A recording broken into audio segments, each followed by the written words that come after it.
Hello, good afternoon. Welcome all of you in science पाठशाला। Chemical bonding का 8th lecture आज है। इससे पहले 7th लेक्चर में जो भी मैं चीज़ें बताया था कोवेलेंट बॉन्ड से रिलेटेड, जो फजांस रूल हम लोग पढ़े थे। फजांस रूल में हम लोग पढ़े थे कि किस तरह से किसी भी आयनिक कंपाउंड में कोवेलेंट कैरेक्टर हमें पता चलता है ना। और वो कोवेलेंट कैरेक्टर जो होता है किन किन चीज़ों पर निर्भर करता है। मैं बताया था पोलराइजेशन पावर। पोलराइजेशन पावर ज़्यादा होगा तो इलेक्ट्रॉन का शेयरिंग ज़्यादा होगा, तो कोवेलेंट कैरेक्टर नेचर ज़्यादा होगा किसी आयनिक कंपाउंड में। सेकेंड थिंग, मैं ये भी बताया था इससे प्रीवियस क्लास में कि कोवेलेंट कैरेक्टर जो होता है वो किन किन चीज़ों पे डिपेंड करता है, या पोलराइजेशन पावर जो होता है किन किन चीज़ों पे डिपेंड करता है। जो उसमें इलेक्ट्रॉन के शेयरिंग करते हैं कैटायन और एनायन, उनके साइज पे डिपेंड करता है। स्यूडो नोबल गैस कॉन्फ़िगरेशन के ऊपर डिपेंड करता है जो कैटायन में होता है। थर्ड थिंग इज़ उनके चार्ज के ऊपर डिपेंड करता है। तो ये सब चीज़ें हम लोग डिस्कस किए थे, एनायन और कैटायन दोनों अलग अलग में। और सूडो नेचर गैस में सूडो नोबल गैस कॉन्फ़िगरेशन का ही आपका आयनिक कैरेक्टर सबसे ज़्यादा होता है, क्योंकि उनका पोलराइजेशन पावर सबसे ज़्यादा होता है। तो मैं एक कल आप लोग को एग्जांपल बताया था NaCl एंड CuCl। इसमें मैं पूछा था कि पोलराइजेशन पावर किसका ज़्यादा होगा। तो एक चीज़ मैं बताया था कि जो सूडो नोबल गैस कॉन्फ़िगरेशन होता है Cu+ होता है इसके पास, तो CuCl का सब ज़्यादा होता है पोलराइजेशन पावर, या NaCl का कम होता है। कल मैं बाय मिस्टेक गलत बता दिया था। तो CuCl का ज़्यादा होता है, NaCl का कम होता है। अगर आयनिक कैरेक्टर की बात करते हैं तो NaCl का आयनिक कैरेक्टर ज़्यादा होगा, CuCl का कम होगा। एक क्वेश्चन कराया था 4th क्वेश्चन कल के वीडियो में, तो उसको आप लोग सही कर लेना, ठीक है। ठीक, देखो, और कल जो लास्ट में मैं कुछ पढ़ाया था जल्दी उसमें क्या था, मोर कोवेलेंट कैरेक्टर जब ज़्यादा होगा। कब ज़्यादा होगा? जब लेसर सॉल्युबिलिटी होगी। अगर कोई भी आयनिक कंपाउंड है उसमें अगर कोवेलेंट का कैरेक्टर बहुत ज़्यादा आ रहा है तो वो लेसर सॉल्युबल होगा। क्यों? क्योंकि मैं बताया था कि कोई भी आयनिक कंपाउंड है तो easily that is soluble in the water. क्यों? क्योंकि वाटर में वो सॉल्युबल हो जाता है, क्योंकि वाटर जो मेनली होता है किसी भी आयनिक कंपाउंड के बॉन्ड स्ट्रेंथ को 81 टाइम्स कम कर देता है। तो वो क्या होता है, उनके जो आयंस होते हैं that will dissolve in the water. Okay.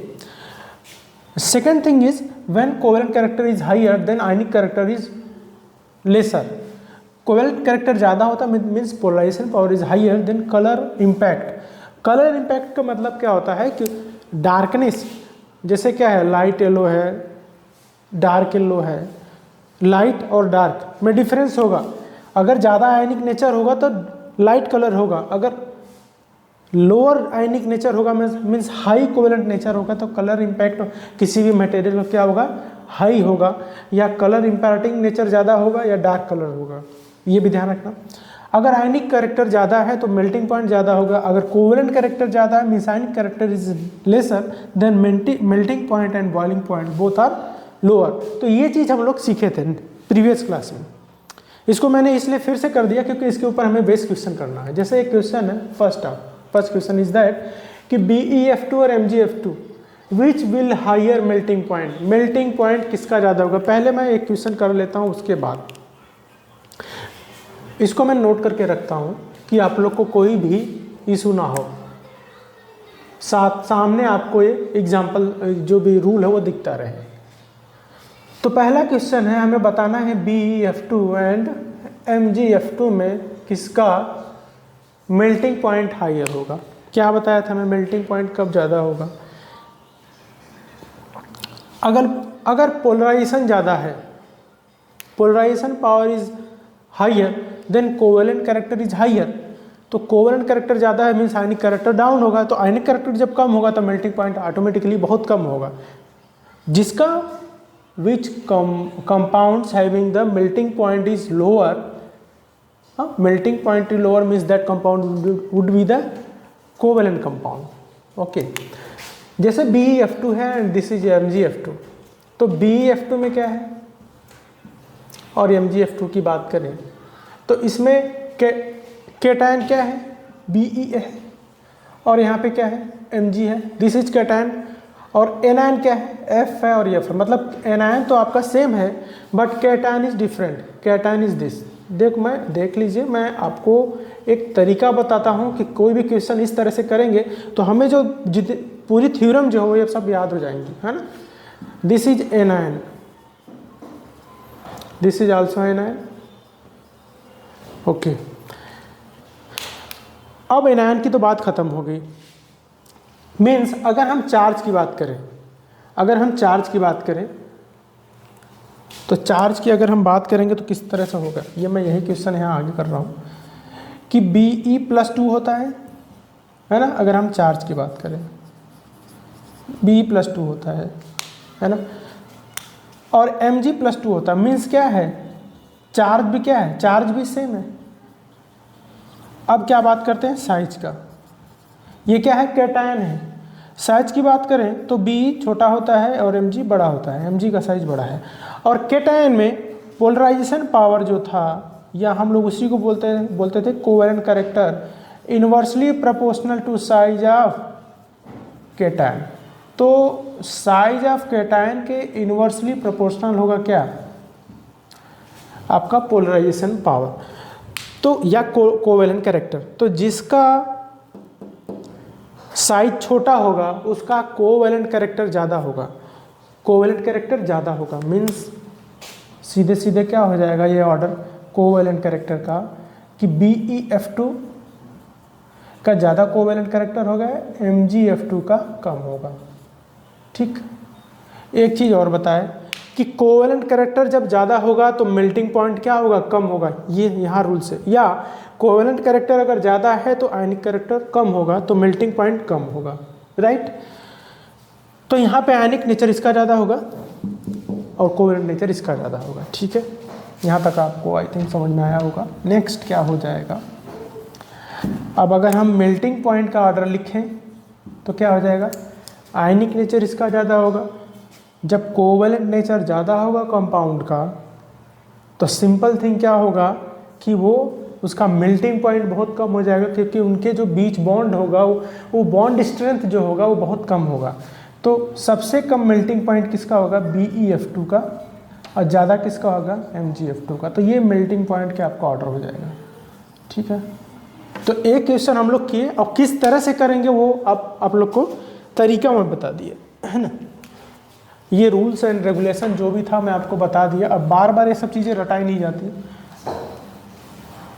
कितनी सारी चीज़ें आप रट के याद रखोगे, नहीं रख सकते, तो आपको समझ होनी चाहिए। Next second one, CaCl2 CaBr2। अब यहाँ पे अगर हम बात करें CaCl2 एंड CaBr2, अगर यहाँ पे देखें दो चीज़ें हैं, कैटायन और एनायन। यहाँ पे कैटायन क्या है, Ca है, मीन्स कैटायन इज सेम। और एनायन की बात करें तो Cl है और Br है। ठीक, अगर इनके ऊपर चार्ज की भी बात करें तो +2 चार्ज, -2 हो जाएगा क्योंकि Cl2 है, +2 होगा और -2 होगा, है ना। मीन्स चार्ज तो सेम है, चार्ज इज सेम। अब कहाँ जाते हैं, ये आपका कैटायन है, तो कैटायन की तो बात खत्म।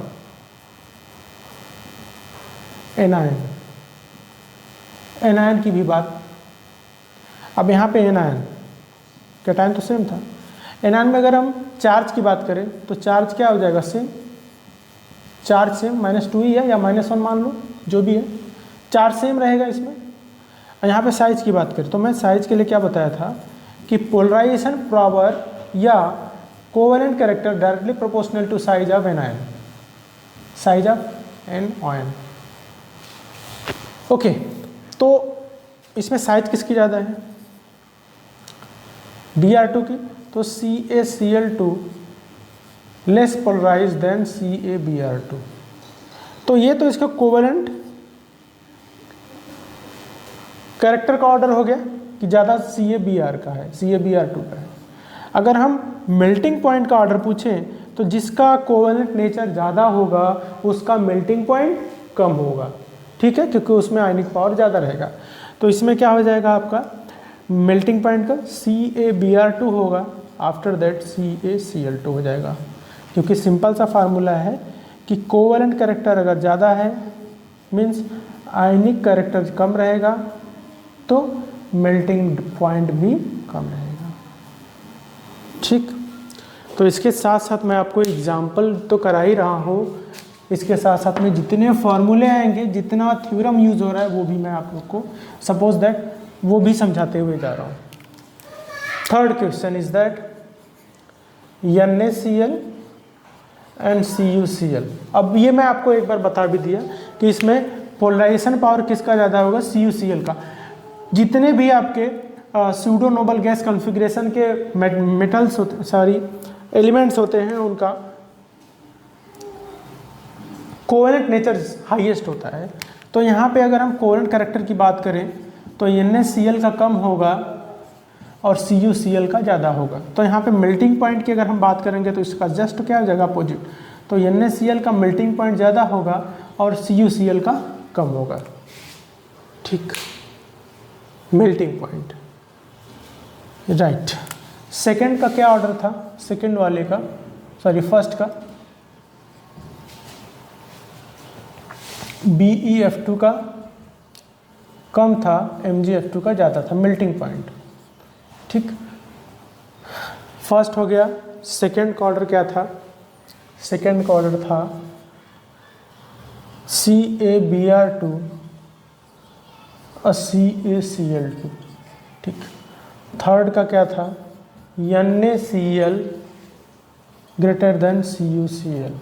ठीक, right. Fourth one KCl AgCl। KCl है AgCl है, तो जाहिर सी बात है Ag आया था, Ag किस में आया था, Zn वाले में, जिन कनाडा आया। Zn Ag सॉरी क्या था उसमें, CuAgAu था। तो Ag का हाईएस्ट होता है आपका क्या, कोवेलेंट नेचर। तो Ag का यहाँ पे क्या होगा, ज़्यादा होगा।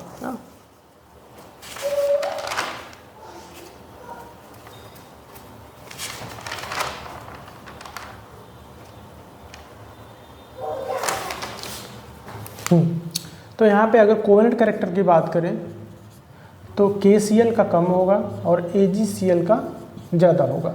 तो अगर हम मेल्टिंग पॉइंट की बात करें तो इसका जस्ट अपोजिट हो जाएगा, KCl का मैक्सिमम होगा, AgCl का लेसर देन दैट। ओके, ये हो गया पॉइंट आपका। नेक्स्ट क्वेश्चन है हमारा। अब ये 4 क्वेश्चन था, चारों का मैं ऑर्डर लिख दिया। किसमें, मेल्टिंग पॉइंट का बढ़ता हुआ क्रम था, मेल्टिंग पॉइंट का बढ़ता हुआ क्रम था।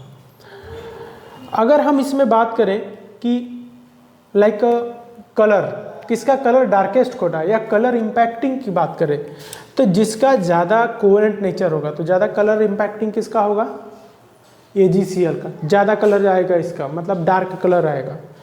इसमें बात करें BeF2 वाले में तो BeF2 में क्या ज़्यादा है, कोवेलेंट नेचर ज़्यादा है। तो कोवेलेंट नेचर ज़्यादा होगा तो BeF2 का ज़्यादा कलर इम्पैक्टिंग या डार्क कलर होगा।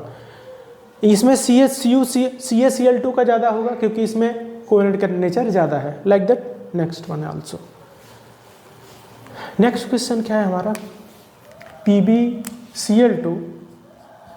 इसमें क्या बताना है, किसका डार्क कलर होगा, PbCl2 PbI2।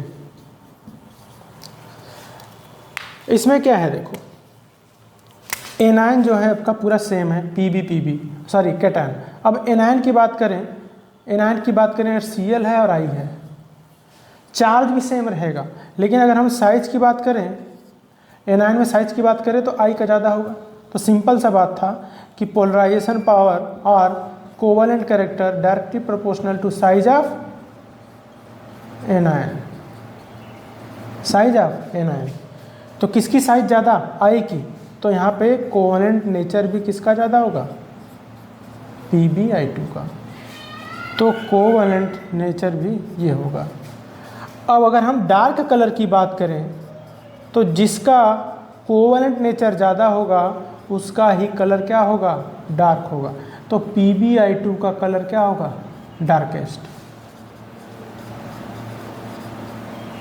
तो इन दोनों में डार्क कलर किसका होगा, PbI2 का, क्योंकि उसका कोवेलेंट नेचर ज़्यादा है। ठीक है,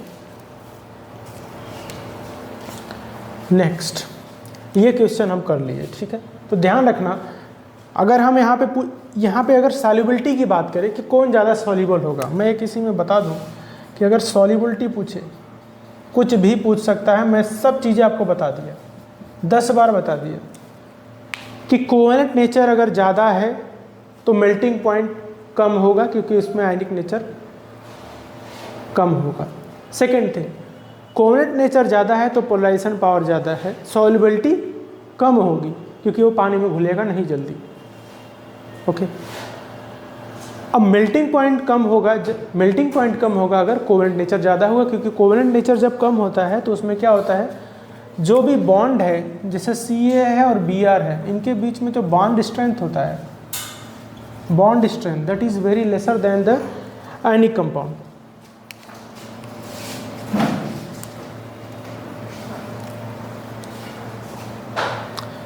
And that is the sufficient example for this topic। solubility का मैं इसमें बता दूं तो जिसमें आयनिक नेचर किस में ज़्यादा है, PbI2 में, PbI2 में आयनिक नेचर ज़्यादा है, तो solubility inversely proportional to covalent character, inversely proportional to covalent character. तो कोवेलेंट कैरेक्टर किसका ज़्यादा है, PbI2 का, तो PbI2 का कोवेलेंट कैरेक्टर लेस होगा और PbCl2 का कोवेलेंट नहीं, सॉरी, और सॉल्युबिलिटी ज़्यादा होगी PbCl2 का, क्योंकि इसमें आयनिक nature, covalent character is this. ठीक है, तो ये आपको ऑर्डर हो जाएगा, सिंपल, राइट। नेक्स्ट, ये मैं पूरा इरेज कर देता हूँ। अभी इतने क्वेश्चन हम लोग किए, लगभग 6 क्वेश्चन कर चुके हैं हम लोग। हाँ, अब वो किसके ऊपर था, कोवेलेंट कैरेक्टर के ऊपर, मेल्टिंग पॉइंट के ऊपर, सॉल्युबिलिटी के ऊपर, पोलराइजेशन पावर के ऊपर, कोवेलेंट नेचर के ऊपर, आयनिक नेचर के ऊपर, हाँ, मेल्टिंग पॉइंट, बॉइलिंग पॉइंट के ऊपर, डिक्रीजिंग इंक्रीजिंग ऑर्डर, आयनिक कैरेक्टर के ऊपर। तो ये सब चीज़ें हम किस में पढ़ेंगे, बस कोवेलेंट नेचर में। हाँ, तो ये हमारा लेक्चर 8वां है। इतना बड़ा बड़ा क्लास आपका, लगभग जो आपको यूट्यूब पे बोलते हैं कि 10 मिनट में हम लोग आयनिक कैरेक्टर शॉर्टकट में बता देंगे, तो शॉर्टकट आपके किसी सवाल में लगता है, सब सवाल में नहीं लगेगा, है ना। जैसे मैं आपको एक क्वेश्चन कर रहा हूँ, विच इज़ मोर सॉल्युबल। एक क्वेश्चन है, लगभग 6वां क्वेश्चन है, which is more soluble. Soluble मतलब वाटर में कौन ज़्यादा सॉल्युबल है। एक है FeOH थ्राइस, दूसरा है FeOH ट्वाइस। दो क्वेश्चन है, हाँ?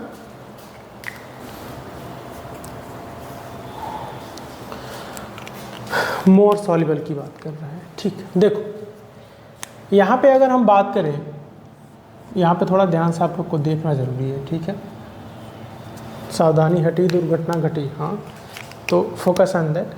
तो यहाँ पे अगर हम कैटायन की बात करें तो Fe+3 यहाँ पे आएगा, और यहाँ पे कैटायन की बात करें तो Fe+2 आएगा। एनायन तो OH और OH है, ठीक है, OH- OH-3 लाइक दैट।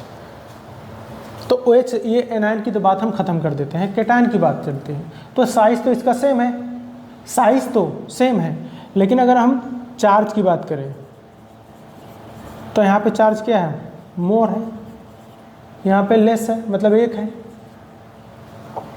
तो मैं क्या बताया था, polarization power proportional to covalent character, proportional to charge on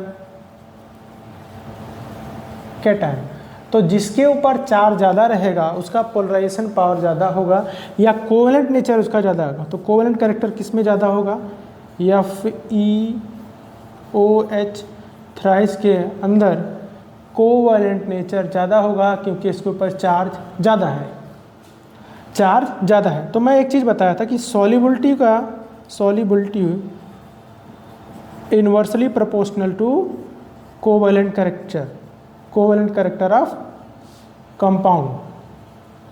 तो जितना ज़्यादा कोवेलेंट इन नेचर होगा उसकी सॉल्युबिलिटी उतनी ही कम रहेगी। तो यहाँ पे सॉल्युबिलिटी की अगर हम बात करें, इसी फार्मूले से जिसमें ज़्यादा आयनिक नेचर है उसका सॉल्युबिलिटी कम होगा, जिसमें कोवेलेंट कैरेक्टर ज़्यादा है उसका सॉल्युबिलिटी कम होगा, या जिसका पोलराइजेशन पावर ज़्यादा है उसमें कोवेलेंट नेचर ज़्यादा होगा, इसलिए उसकी सॉल्युबिलिटी ज़्यादा होगी या कम होगी। तो इसमें कोवेलेंट नेचर ज़्यादा है तो इसलिए इसमें आयनिक कैरेक्टर कम है, आयनिक कैरेक्टर इसमें ज़्यादा है, तो जो आयनिक रहता है वो पानी में जल्दी घुल जाता है।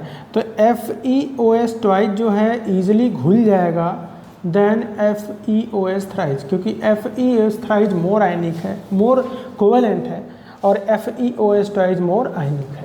ठीक, सिंपल। तो ये सॉल्युबिलिटी का हो गया। ठीक है, देखो इतने इजी तरीके से मैं आपको समझा दिया, आई थिंक समझ में तो आया होगा मैं मोस्टली। नेक्स्ट,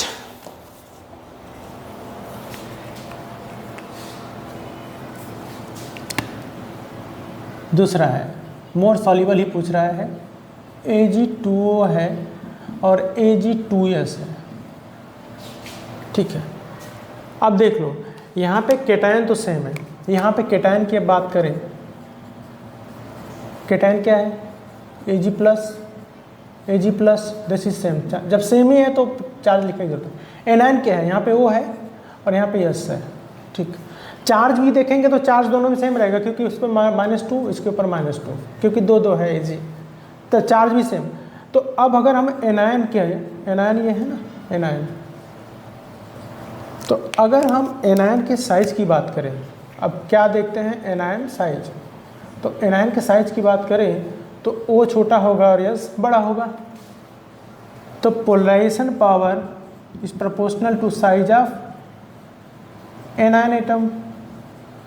तो पोलराइजेशन पावर या कोवेलेंट कैरेक्टर का ऑर्डर क्या होगा इसमें कि Ag2O का कम होगा, Ag2S का ज़्यादा होगा, यही ना। तो ये तो कोवेलेंट नेचर हो जाएगा, कोवेलेंट नेचर।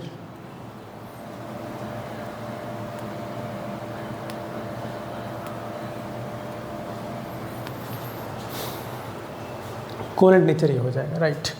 लेकिन अगर हम सॉल्युबिलिटी की बात करें, कौन ज़्यादा घुलेगा, जब कोवेलेंट कैरेक्टर जिसमें ज़्यादा है वो कम घुलेगा, लेस सॉल्युबल, क्योंकि लेस सॉल्युबल देखो हर तरीके से मैं आपको समझा दूँ, due to higher covalent character, right. Then this order for solubility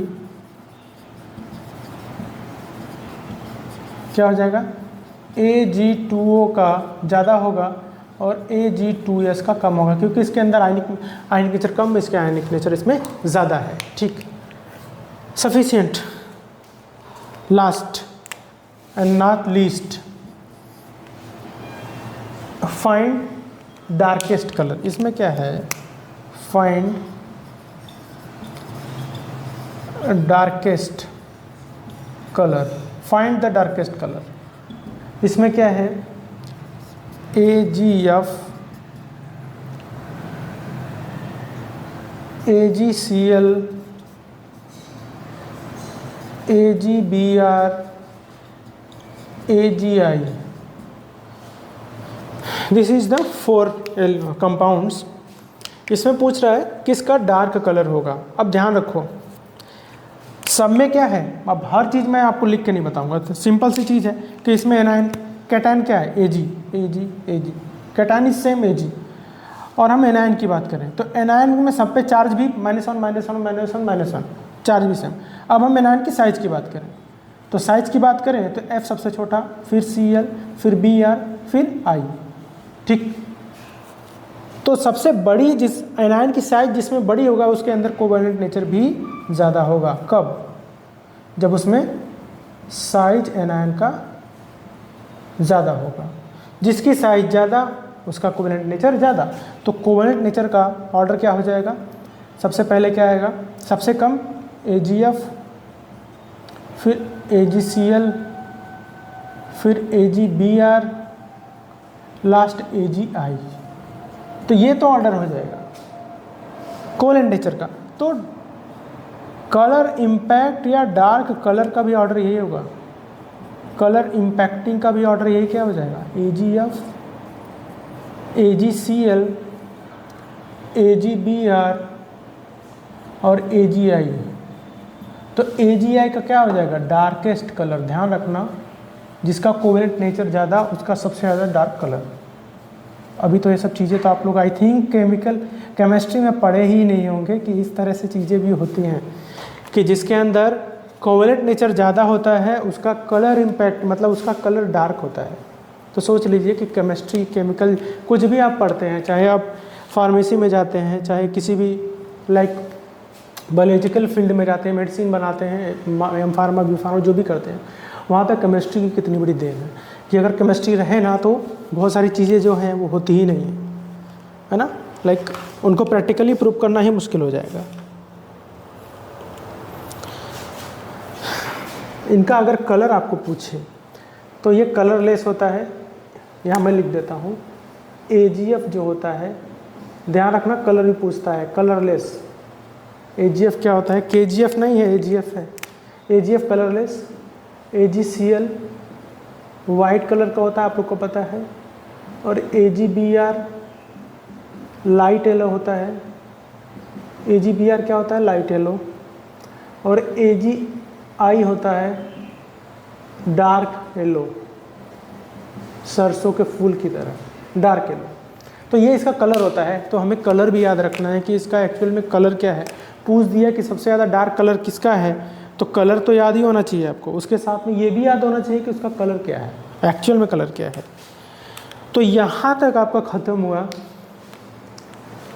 covalent nature. किसी फैजांस रूल यहाँ पे जाके आपका एंड होता है। तो अभी हम क्या पढ़ रहे थे, फैजांस को ही पढ़ते चले आ रहे थे। जब क्या चल रहा था, फैजांस रूल ही चल रहा था, है ना। ठीक है, तो ज़्यादा रिपीट करना इसको भी अच्छा नहीं है कि इतना ज़्यादा इसी को रिपीट करते चलूँ, वो आपके लिए भी बेनिफिशियल नहीं रहेगा, वो आपके लिए हेक्टिक हो जाएगा, है ना। तो यहाँ तक तो हम लोग क्या देखें, फैजांस रूल।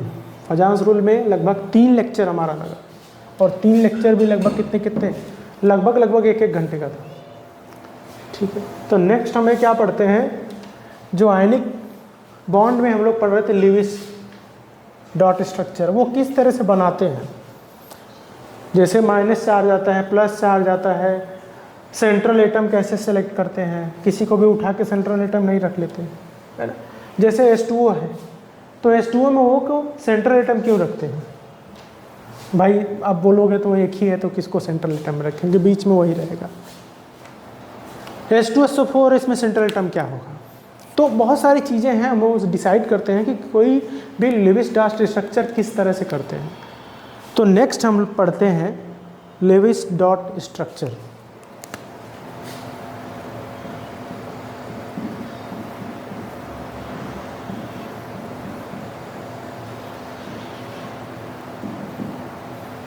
जिसको हम लोग पढ़ते हैं LWS।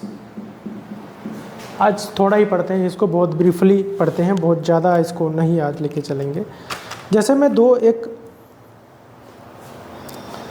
या लिविस डॉट स्ट्रक्चर को हम लोग बोलते हैं इलेक्ट्रॉन डॉट स्ट्रक्चर।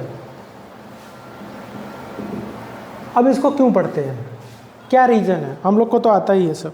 जैसे दो मैं आपको बता रहा हूँ, CO3-2 SO4 2-, यही होता है ना, SO4 2- होता है। तो इसका हम लोग लिविस डॉट स्ट्रक्चर बनाते हैं, तो ये C होता है, O होता है, O होता है, O होता है, ठीक है। यस होता है, यस बीच में होता है, O है, इसके साथ O है, O है, O है। पहले तो हम सिंगल बॉन्ड बनाते हैं, ठीक, सिंगल बॉन्ड हर जगह बनाते हैं, ऑक्टेट कंप्लीट करते हैं। अब ये सिंगल मान लो ये बना दिए, उसके बाद ये जो -2 रहता है वो लगाएंगे कहाँ, ये कैसे डिसाइड करेंगे कि ये जो -2 चार्ज है इन दोनों ऑक्सीजन पर रहेगा कि इन दोनों ऑक्सीजन पर रहेगा, या एक ही ऑक्सीजन पर रहेगा। यहाँ है तो इन दोनों में किस दो लाइक ऑक्सीजन पे या एक ही ऑक्सीजन पे माइनस चार्ज रहेगा, या जो बाकी जो इलेक्ट्रॉन है 8 इलेक्ट्रॉन रहने चाहिए सबके ऑक्टेट में, तो कभी कभी क्या होता है कि सेंट्रल एटम में 8 से ज़्यादा इलेक्ट्रॉन होते हैं, या कभी कभी ऑक्टेट कंप्लीट नहीं होता। तो किस तरह से नहीं होता, क्यों नहीं होता है, तो इसको पढ़ने के लिए हम पढ़ेंगे लुईस डॉट स्ट्रक्चर। एक्चुअल में इसका बॉन्ड क्या होता है, इस तरह से होता है। डबल बॉन्ड के ऊपर ये ध्यान रखना, अभी से मैं बता देता हूँ, जहाँ डबल बॉन्ड रहेगा उसके ऊपर माइनस प्लस चार्ज कुछ नहीं आएगा। तो एक चीज़ और ध्यान रख लो कि कॉर्नर एटम पे हमेशा माइनस चार्ज लगाते हैं, निगेटिव चार्ज, और सेंट्रल एटम के ऊपर हमेशा पॉजिटिव चार्ज लगाते हैं। कॉर्नर एटम के पास लुईस डॉट स्ट्रक्चर में ये बताया कि कॉर्नर एटम के में इलेक्ट्रॉन का ऑक्टेट कंप्लीट होना चाहिए एटम का, लेकिन सेंट्रल एटम में 8 से ज़्यादा इलेक्ट्रॉन हो सकते हैं। सेंट्रल एटम के पास पॉजिटिव चार्ज होना चाहिए और उसमें 8 इलेक्ट्रॉन या 8 इलेक्ट्रॉन से ज़्यादा इलेक्ट्रॉन हो सकते हैं, और कॉर्नर एटम के ऊपर माइनस चार्ज होता है, इसमें 8 से ज़्यादा इलेक्ट्रॉन नहीं हो सकते, 8 इलेक्ट्रॉन होने ही चाहिए। और इसमें जो माइनस चार्ज होता है वो इन दोनों ऑक्सीजन एटम के ऊपर होता है, ना कि इन दोनों के ऊपर। तो ऐसा क्यों होता है, इसको हमें इन दोनों के ऊपर डबल बॉन्ड होता है। तो क्या कारण है कि डबल बॉन्ड तो कहीं भी हो सकता है, यहाँ डबल बॉन्ड था इसके ऊपर क्यों नेगेटिव चार्ज नहीं आया, यहाँ डबल बॉन्ड था यहाँ क्यों नहीं था, ये किस में पढ़ेंगे, लुईस डॉट स्ट्रक्चर में। तो इसलिए हम पढ़ते हैं लुईस डॉट स्ट्रक्चर, इनका स्ट्रक्चर किस तरह से बना, आखिर यहाँ पे माइनस चार्ज क्यों आया। तो पहले कोई चीज़ पढ़ते हैं तो वो पढ़ते क्यों, ये जानना चाहिए हमें। आफ्टर दैट आपको इंटरेस्ट एक बढ़ता है कि हम लोग इसलिए पढ़ रहे हैं, नहीं कि बस पढ़ाते गए। There is nothing mean of that कि जब तक हमें पता नहीं चलेगा कि वो पढ़ क्यों रहे तब तक हम उसको पढ़ेंगे ही नहीं। ठीक है,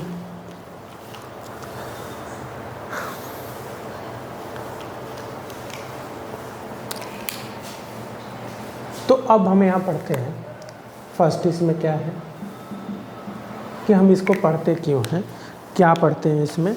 तो क्या होता है, when drawing Lewis dot structure the only showing outermost of electron, when we are drawing, मैं लुईस डॉट स्ट्रक्चर को LDS लिख दूँ, Lewis dot structure, then only showing the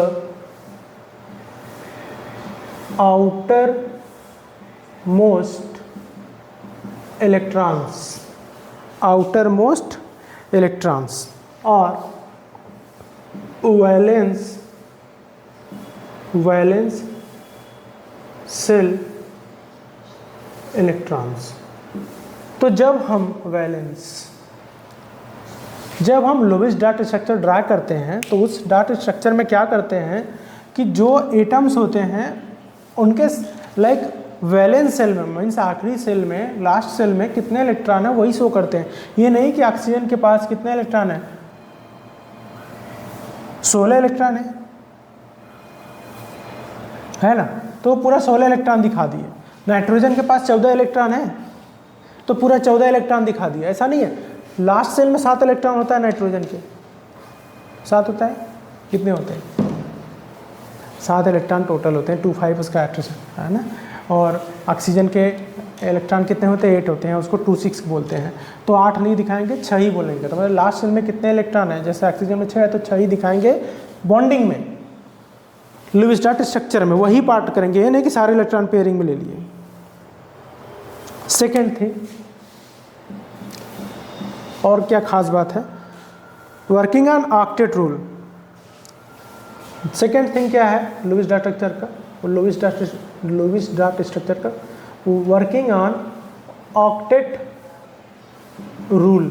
octet rule के ऊपर ये वर्क करता है ना।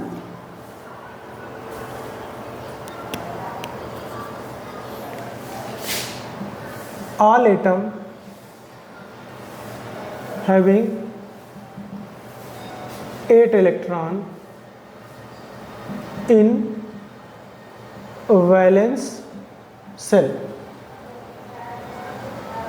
वैलेंस सेल में कितने इलेक्ट्रॉन होने चाहिए, 8। एक्सपेक्ट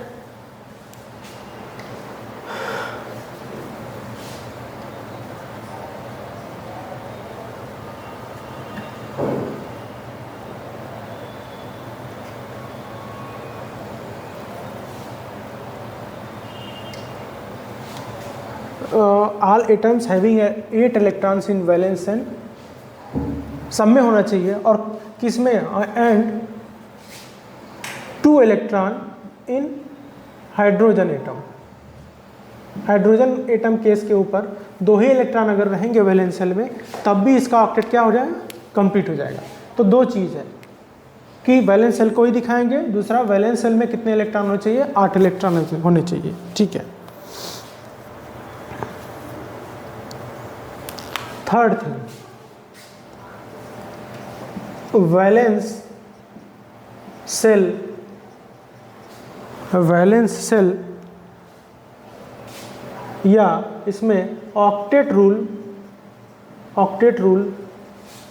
विल बी नेग्लेक्टेड या broken for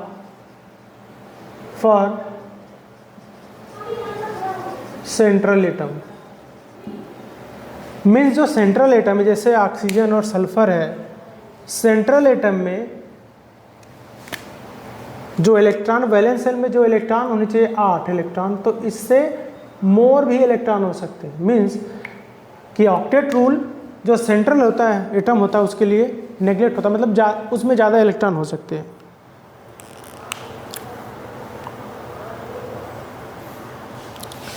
means in central atom it should be